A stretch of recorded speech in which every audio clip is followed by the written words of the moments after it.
Assalamualaikum warahmatullahi wabarakatuh. Perkenalkan, nama saya Marta Octavia. Saya dari Fakultas Ekonomi, Prodi Manajemen.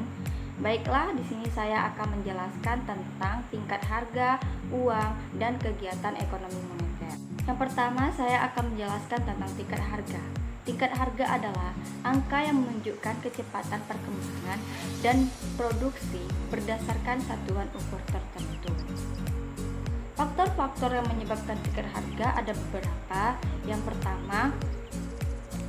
Yang pertama adalah keadaan perekonomian, yang kedua adalah permintaan dan penawaran, yang ketiga adalah elastisitas permintaan, yang keempat adalah persaingan, yang kelima adalah biaya, yang keenam adalah tujuan perusahaan, sedangkan yang terakhir adalah pengawasan pemerintah. Yang kedua, saya akan menjelaskan tentang uang. Uang dapat kita artikan sebagai alat tukar dalam kegiatan ekonomi, yaitu jual beli. Uang berfungsi sebagai alat tukar, sebagai satuan hitung, dan sebagai alat penyimpanan nilai. Jenis-jenis uang berdasarkan bahan pembuatannya ada dua. Yang pertama, uang logam dan uang kertas. Sedangkan berdasarkan lembaga yang mengeluarkannya ada dua juga, yaitu uang girau dan uang kartal. Menurut nilainya, uang dibedakan menjadi dua, yaitu uang penuh dan uang tanda. Yang ketiga, saya akan menjelaskan tentang kegiatan ekonomi moneter. Kegiatan ekonomi moneter adalah proses mengatur persediaan uang sebuah negara untuk mencapai tujuan tertentu, seperti menahan inflasi, mencapai kerja penuh, atau lebih sejahtera. Kebijakan moneter dapat dibedakan menjadi dua, yaitu kebijakan moneter kuantitatif dan kebijakan moneter kualitatif.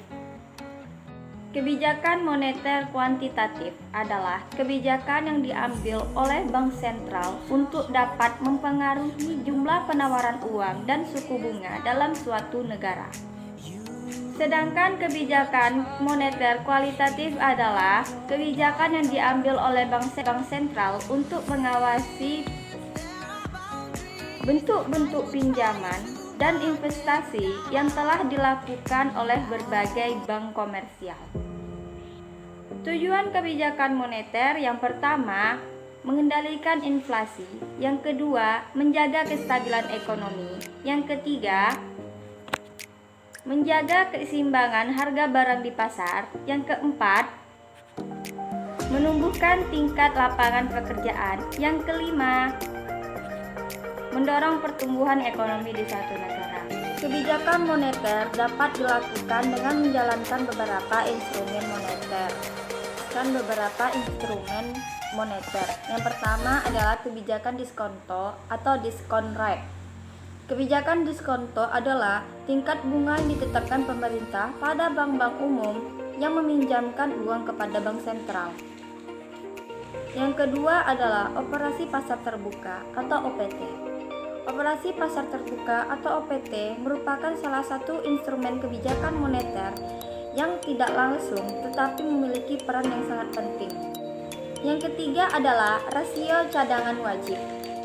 Ketika minimum cadangan wajib tersebut berkurang, maka bank memiliki banyak uang untuk diedarkan di masyarakat melalui pinjaman. Dan begitu pula sebaliknya.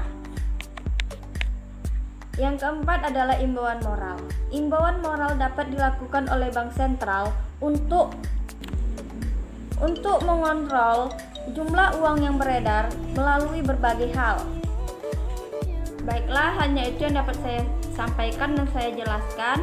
Saya membuat video ini bertujuan untuk memenuhi tugas saya, yaitu tugas mata kuliah pengantar ekonomi makro.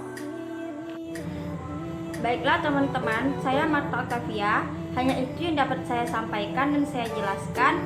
Mohon beri masukannya, dan apa yang saya sampaikan bisa bermanfaat untuk kita semua. Bagi teman-teman, jangan lupa ya, tekan tombol subscribe-nya dan tombol loncengnya agar video ini lebih bermanfaat lagi. Dan saya sudahi.